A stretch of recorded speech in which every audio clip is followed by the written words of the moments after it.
Cricket सिर्फ एक खेल नहीं, ये जज्बात है, ये कहानी है। और जब मुकाबला हो रॉयल चैलेंजर्स बेंगलुरु और गुजरात टाइटंस के बीच, तो ये कहानी और भी दिलचस्प हो जाती है। आज का मैच सिर्फ दो टीमों के बीच नहीं था, बल्कि दो अलग अलग सोच, दो अलग स्ट्रेटजी और दो कप्तानों की समझ का टकराव था। अगर मैच से पहले दोनों टीमों का छोटा सा कंपैरिजन करें, तो एक तरफ आरसीबी की टीम, जो अपनी बैटिंग फायर पावर के लिए जानी जाती है, टॉप ऑर्डर से लेकर मिडिल ऑर्डर तक हर बल्लेबाज मैच का रुख बदलने की काबिलियत रखता है। वहीं दूसरी तरफ गुजरात टाइटंस एक ऐसी टीम जो कंसिस्टेंसी और बैलेंस का दूसरा नाम बन चुकी है। उनकी ताकत सिर्फ बड़े नाम नहीं, बल्कि टीम वर्क, स्ट्रेटजी और सही समय पर परफॉर्म करना है। कागज पर देखें तो आरसीबी की बैटिंग थोड़ी भारी नजर आती है, लेकिन जीटी की डिसिप्लिन और उनकी स्ट्रक्चर्ड अप्रोच उन्हें किसी भी वक्त मैच में वापसी करवाने की ताकत देती है। यानी मुकाबला पूरी तरह बराबरी का, लेकिन हल्का सा एज आरसीबी को सिर्फ उनकी एक्सप्लोसिव बैटिंग की वजह से। टॉस के लिए जब रजत पाटीदार मैदान पर आए, तो उनके चेहरे पर एक अजीब सा आत्मविश्वास दिख रहा था। सिक्का उछला और किस्मत ने साथ दिया आरसीबी का। आरसीबी ने टॉस जीता और बिना देर किए पहले गेंदबाजी का फैसला लिया। अब यह सिर्फ एक नॉर्मल डिसीजन नहीं था, यह एक सोच थी, एक प्लान था। पाटीदार ने अपनी टीम की ताकत को पहचाना। उन्हें पता था कि उनकी बैटिंग लाइनअप किसी भी टारगेट को चेस कर सकती है, और टी20 क्रिकेट में चेस करना, खासकर जब आपके पास पावरफुल बैटर्स हो, एक बड़ा एडवांटेज बन जाता है। इस फैसले में आत्मविश्वास भी था और थोड़ी सी बहादुरी भी। और सच कहें तो यह एक ऐसा डिसीजन था जिसे प्रेज करना बनता है, क्योंकि यह दिखाता है कि कप्तान अपनी टीम की स्ट्रेंथ को कितनी अच्छी तरह समझता है। अब बारी थी गुजरात टाइटंस की बैटिंग की, और क्रीज पर आए दो ऐसे खिलाड़ी जो पिछले कुछ मैचों से शानदार फॉर्म में थे। साई सुदर्शन और कप्तान शुभमन गिल दोनों ने आते ही साफ कर दिया कि आज उनका इरादा बड़ा स्कोर बनाने का है। शुरुआत थोड़ी संभलकर हुई, लेकिन उसमें क्लास थी, एलिगेंस थी, और सबसे खास बात कंट्रोल था। साई सुदर्शन जो आमतौर पर थोड़ा स्लो खेलते हैं, खासकर गिल के मुकाबले, लेकिन आज वो कुछ अलग ही अंदाज में नजर आए। उनके शॉट्स में एक फ्लो था, एक रिदम था, जैसे हर बॉल उन्हें पहले से पता हो कि कहां जाएगी। ग्राउंड के चारों तरफ उन्होंने ऐसे शॉट्स खेले जैसे कोई आर्टिस्ट अपनी पेंटिंग बना रहा हो। और फिर आया वो पल जब उन्होंने सिर्फ 33 गेंदों में अपना अर्धशतक पूरा किया। ये सिर्फ 50 रन नहीं थे, ये एक मैसेज था कि आज जीटी कुछ बड़ा करने आई है। दूसरी तरफ शुभमन गिल हमेशा की तरह कूल, कंपोज्ड और क्लासी। उन्होंने जल्दबाजी नहीं की, लेकिन रन रुकने भी नहीं दिए। धीरे धीरे समझदारी से उन्होंने स्कोर को आगे बढ़ाया और सुदर्शन का शानदार साथ दिया। ये पार्टनरशिप सिर्फ रन नहीं बना रही थी, ये आरसीबी के गेंदबाजों पर दबाव बना रही थी। हर ओवर के साथ जीटी का स्कोर बढ़ रहा था और आरसीबी के प्लान थोड़े थोड़े कमजोर पड़ते दिख रहे थे। पहली विकेट के लिए जो पार्टनरशिप बनी, वो सिर्फ एक साझेदारी नहीं थी, वो एक बयान था इरादों का, क्लास का और दबदबे का। शुभमन गिल और साई सुदर्शन के बीच 128 रनों की ओपनिंग पार्टनरशिप ने मैच का पूरा रुख तय कर दिया। शुरुआत से ही दोनों बल्लेबाजों ने जिस तरह मैदान को अपने कंट्रोल में लिया, वो देखने लायक था। गिल ने अपनी नेचुरल एलिगेंस के साथ इनिंग को संभाला, वहीं सुदर्शन ने आज कुछ अलग ही मूड में बल्लेबाजी की, जैसे हर शॉट में एक कहानी हो, हर रन में एक भरोसा। हालांकि गिल आज थोड़े स्लो नजर आए, लेकिन उनकी यह धीमी पारी भी टीम के लिए उतनी ही अहम थी, क्योंकि उन्होंने सुदर्शन को खुलकर खेलने का पूरा मौका दिया। 24 गेंदों पर 32 रन बनाकर जब गिल आउट हुए, तो यह गुजरात टाइटंस के लिए पहला झटका जरूर था, लेकिन तब तक वो अपना काम कर चुके थे, टीम को एक मजबूत प्लेटफॉर्म देना। इसके बाद पूरा स्टेज एक ही खिलाड़ी के नाम हो गया, साई सुदर्शन। आज उनका बल्ला सिर्फ रन नहीं बना रहा था, वो जादू कर रहा था। उन्होंने जिस आत्मविश्वास और नजाकत के साथ बल्लेबाजी की, उसने रॉयल चैलेंजर्स बेंगलुरु के गेंदबाजों को पूरी तरह बैकफुट पर ला दिया। हर बॉलर के खिलाफ उनके पास जवाब था, कभी कवर ड्राइव, कभी पुल शॉट, तो कभी लॉन्ग ऑन के ऊपर से शानदार छक्का। और फिर आया वो सुनहरा पल जब सुदर्शन ने अपनी इस आईपीएल सीजन की पहली सेंचुरी पूरी की। 58 गेंदों पर बनाए गए उनके 100 रन, जिसमें 5 छक्के और 11 चौके शामिल थे। यह सिर्फ एक आंकड़ा नहीं था, यह उनकी मेहनत, उनके टैलेंट और उनके बढ़ते हुए आत्मविश्वास की कहानी थी। जिस तरह उन्होंने अपनी इनिंग को बनाया, धीरे धीरे उसे गति दी और फिर बड़े शॉट्स के साथ उसे फिनिश किया। वो किसी भी युवा बल्लेबाज के लिए एक परफेक्ट ब्लूप्रिंट है। जब वो 160 के स्कोर पर आउट हुए तो गुजरात टाइटंस को दूसरा झटका जरूर लगा, लेकिन तब तक सुदर्शन मैच को एक ऐसे मुकाम पर पहुंचा चुके थे जहां से वापसी करना आरसीबी के लिए बेहद मुश्किल लग रहा था। लेकिन जैसे ही शुभमन गिल और साई सुदर्शन की शानदार ओपनिंग जोड़ी टूटी, मैच की रफ्तार में एक हल्का सा ठहराव आ गया। जिस पिच पर शुरुआत में रन बरस रहे थे, वहीं अब गेंदबाजों ने वापसी की कहानी लिखनी शुरू कर दी। कुछ देर पहले तक ऐसा लग रहा था कि गुजरात टाइटंस आसानी से 240-250 के विशाल स्कोर तक पहुंच जाएगी, लेकिन मिडिल ओवर्स में रन बनाने की गति थोड़ी धीमी पड़ गई। जोस बटलर से उम्मीद थी कि वो आते ही आक्रमण करेंगे और स्कोर को नई ऊंचाइयों तक ले जाएंगे, लेकिन आज उनका बल्ला ज्यादा देर तक आग नहीं उगल सका।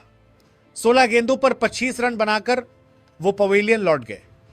इसके बाद आखिरी ओवर्स में वाशिंगटन सुंदर ने 12 गेंदों पर 19 रन बनाकर नाबाद रहते हुए टीम को संभाला। वहीं जेसन होल्डर ने 10 गेंदों पर 23 रन की तेज तर्रार पारी खेलकर फिनिश में थोड़ी जान जरूर डाली, लेकिन वो शुरुआती तूफानी लय वापस नहीं आ सकी। आखिरकार 20 ओवर पूरे होने पर गुजरात टाइटंस ने 3 विकेट के नुकसान पर 205 रन बनाए, एक मजबूत स्कोर। लेकिन उस धमाकेदार शुरुआत को देखते हुए कहीं ना कहीं 20-30 रन कम जरूर लगे, और यहीं पर क्रेडिट देना बनता है रॉयल चैलेंजर्स बेंगलुरु के गेंदबाजों को, जिन्होंने आखिरी के ओवर्स में शानदार वापसी की। भुवनेश्वर कुमार ने अपने अनुभव का कमाल दिखाते हुए 4 ओवर में सिर्फ 31 रन देकर 1 विकेट लिया, जबकि जॉश हेजलवुड ने भी 4 ओवर में 40 रन देकर एक अहम विकेट चटकाया। हालांकि कृणाल पांड्या थोड़े महंगे साबित हुए, 4 ओवर में 50 रन दे बैठे, और रोमारियो शेपर्ड ने भी अपने 1 ओवर में 17 रन खर्च किए। कुल मिलाकर आरसीबी की गेंदबाजी आज मिली जुली रही। शुरुआत में दबाव, बीच में संघर्ष और अंत में शानदार वापसी। अब कहानी का अगला चैप्टर तैयार था, क्योंकि आरसीबी के सामने था 206 रनों का बड़ा लक्ष्य, और सवाल सिर्फ एक, क्या उनकी बैटिंग इस चुनौती को पार कर पाएगी। जब 206 रनों के बड़े लक्ष्य का पीछा करने के लिए रॉयल चैलेंजर्स बेंगलुरु मैदान पर उतरी, तो सबसे पहले जो चीज सबकी नजरों में आई वो थी ओपनिंग में किया गया एक बड़ा बदलाव। आज विराट कोहली के साथ ओपनिंग करने के लिए नए चेहरे के तौर पर जेकब बेथेल को मौका दिया गया। यह फैसला थोड़ा चौंकाने वाला जरूर था, लेकिन कहीं ना कहीं टीम मैनेजमेंट का यह संकेत भी था कि आरसीबी अपने कॉम्बिनेशन के साथ एक्सपेरिमेंट करने से पीछे नहीं हटती। मैदान पर उतरते ही दोनों बल्लेबाजों ने अपने इरादे साफ कर दिए। ना कोई डर, ना कोई झिझक, बस लक्ष्य पर सीधी नजर। बेथेल ने शुरुआत में कुछ अच्छे शॉट्स लगाए, उनके बैट से टाइमिंग भी साफ दिख रही थी, और ऐसा लग रहा था कि वो इस मौके को बड़ी पारी में बदलना चाहेंगे। लेकिन क्रिकेट का खेल कभी कभी कहानी को अचानक मोड़ देता है, और ऐसा ही हुआ जब सिर्फ 26 के स्कोर पर आरसीबी को पहला झटका लगा। बेथेल, जो अपना पहला मैच खेल रहे थे, 10 गेंदों पर 14 रन बनाकर आउट हो गए। एक छोटी लेकिन प्रभावशाली शुरुआत के बाद उनका जाना जरूर आरसीबी के लिए हल्का सा झटका था, लेकिन इस टीम की सबसे बड़ी ताकत यही है, उनकी बैटिंग डेप्थ। आरसीबी की बल्लेबाजी लाइनअप ऐसी है जहां एक खिलाड़ी के आउट होने से कहानी खत्म नहीं होती, बल्कि एक नया चैप्टर शुरू होता है। और आज वो नया चैप्टर लेकर आए देवदत्त पाडिक्कल, जो हाल के मैचों में शानदार फॉर्म में चल रहे थे। तीसरे नंबर पर आते ही उन्होंने बिना वक्त गंवाए अपनी मौजूदगी दर्ज कराई। दूसरी तरफ क्रीज पर थे विराट कोहली, एक ऐसा नाम जो सिर्फ एक खिलाड़ी नहीं बल्कि एक भरोसा है। कोहली ने शुरुआत में थोड़ा वक्त लिया, पिच को समझा, गेंदबाजों को पढ़ा, और फिर धीरे धीरे अपनी क्लास दिखानी शुरू की। पाडिक्कल और कोहली के बीच जो पार्टनरशिप बनी, वो सिर्फ रन जोड़ने तक सीमित नहीं थी, वो एक स्टेटमेंट थी। दोनों बल्लेबाजों ने मिलकर पावर प्ले का शानदार इस्तेमाल किया। जहां आमतौर पर टीमें सावधानी बरतती हैं, वहां इन दोनों ने आक्रमण को चुना। जैसे जैसे ओवर आगे बढ़ते गए, वैसे वैसे गुजरात टाइटंस के गेंदबाजों पर दबाव बढ़ता गया। पाडिक्कल का अंदाज आज कुछ अलग ही था, उनके शॉट्स में ताकत भी थी और खूबसूरती भी। उन्होंने मैदान के चारों तरफ ऐसे शॉट्स लगाए जैसे हर गैप उन्हें पहले से दिख रहा हो, और फिर वो पल आया जिसने मैच की रफ्तार को पूरी तरह बदल दिया। पाडिक्कल ने सिर्फ 20 गेंदों पर अपना अर्धशतक पूरा कर लिया। उनकी इस तूफानी पारी में 5 छक्के और 2 चौके शामिल थे, और हर शॉट के साथ आरसीबी का आत्मविश्वास आसमान छू रहा था। दूसरी तरफ कोहली हमेशा की तरह अपने ही अंदाज में खेलते हुए, ना ज्यादा जल्दबाजी, ना कोई घबराहट, बस क्लास, कंट्रोल और अनुभव का शानदार मेल। उन्होंने अपनी टाइमिंग, अपने कवर ड्राइव्स और अपने क्लासिक स्ट्रोक्स के जरिए यह दिखा दिया कि क्यों उन्हें इस खेल का सबसे भरोसेमंद बल्लेबाज माना जाता है। जीटी के गेंदबाज कोशिश तो कर रहे थे, कभी लाइन बदल रहे थे, कभी लेंथ, लेकिन आज कुछ भी काम नहीं आ रहा था। गेंदबाजी में वो धार नजर नहीं आ रही थी, वो सटीकता गायब थी, जिसका फायदा कोहली और पडिक्कल ने पूरी तरह उठाया। हर गलत गेंद को बाउंड्री तक पहुंचाया गया, हर ढीली गेंद पर रन बटोरे गए। ऐसा लग रहा था जैसे दोनों बल्लेबाज एक अलग ही जोन में खेल रहे हों, जहां ना दबाव है ना कोई रुकावट। और धीरे धीरे ये 206 रनों का बड़ा लक्ष्य, जो शुरुआत में पहाड़ जैसा लग रहा था, अब कोहली की क्लास और पडिक्कल की आक्रामकता के सामने छोटा पड़ता नजर आने लगा। यह पार्टनरशिप सिर्फ स्कोरबोर्ड पर रन नहीं जोड़ रही थी, यह मैच की कहानी लिख रही थी। एक ऐसी कहानी जिसमें आत्मविश्वास था, आक्रामकता थी और सबसे बढ़कर जीत की भूख थी। आरसीबी ने जिस तरह इस लक्ष्य का पीछा करना शुरू किया, उसने यह साफ कर दिया कि यह टीम सिर्फ मुकाबला करने नहीं आई, यह मैच जीतने आई है। और कोहली पडिक्कल की यह साझेदारी उस जीत की नींव बन चुकी थी, जिसे अब गिराना गुजरात टाइटंस के लिए बेहद मुश्किल नजर आ रहा था। जब देवदूत पडिक्कल अपनी शानदार पारी खेलकर 27 गेंदों पर 55 रन बनाकर आउट हुए, तो एक पल के लिए ऐसा लगा कि शायद मैच की रफ्तार थोड़ी थम जाएगी। लेकिन उस दिन क्रीजेट पर खड़े थे विराट कोहली, और जब कोहली अपने रंग में होते हैं तो रफ्तार रुकती नहीं और भी खतरनाक हो जाती है। पडिक्कल के जाने के बाद कोहली ने जैसे गियर बदल दिया, उन्होंने अपनी इनिंग को एक नए लेवल पर पहुंचा दिया। पहले जो बल्लेबाजी कंट्रोल और समझदारी से चल रही थी, वो अब आक्रामकता और आत्मविश्वास का तूफान बन गई। गुजरात टाइटंस के गेंदबाज कोशिश करते रहे, हर ओवर में नई प्लानिंग के साथ आए, लेकिन कोहली के सामने आज कोई भी प्लान टिक नहीं पा रहा था। हर गेंद जैसे उनके इशारों पर चल रही थी, कभी कवर के रास्ते बाउंड्री, कभी मिड विकेट के ऊपर से शानदार छक्का, और कभी सीधा ग्राउंड के बीचों बीच से निकलता हुआ क्लासिक शॉट। जब विराट कोहली का विकेट गिरा तो एक पल के लिए मैदान पर सन्नाटा सा छा गया, जैसे मैच की धड़कन अचानक धीमी पड़ गई हो। वही आरसीबी जो कुछ देर पहले पूरी तरह कंट्रोल में नजर आ रही थी, अब हल्की सी दबाव की चादर में लिपटी दिखने लगी। रजत पाटीदार कप्तान के तौर पर जिम्मेदारी संभालने आए, लेकिन आज किस्मत ने उनका साथ ज्यादा देर तक नहीं दिया। सिर्फ 5 गेंदों पर 8 रन बनाकर वो लौट गए। उनके ठीक बाद जितेश शर्मा भी 6 गेंदों पर 10 रन बनाकर पवेलियन की राह पकड़ बैठे।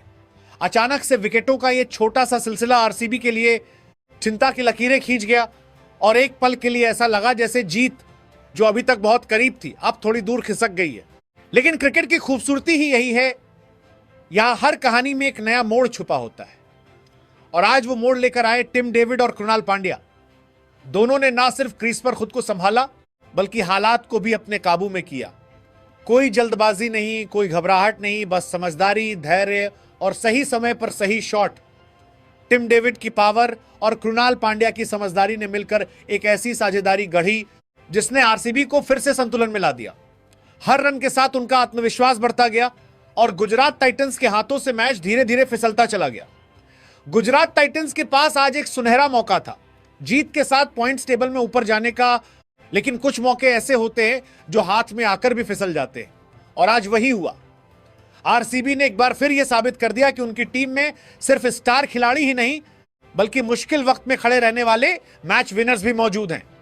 और इसी के साथ उन्होंने ना सिर्फ एक और शानदार जीत अपने नाम की, बल्कि पॉइंट्स टेबल पर अपनी पकड़ को और भी मजबूत कर दिया। एक ऐसी जीत जो सिर्फ स्कोर कार्ड पर नहीं, बल्कि दिलों में भी लंबे समय तक दर्ज रहेगी।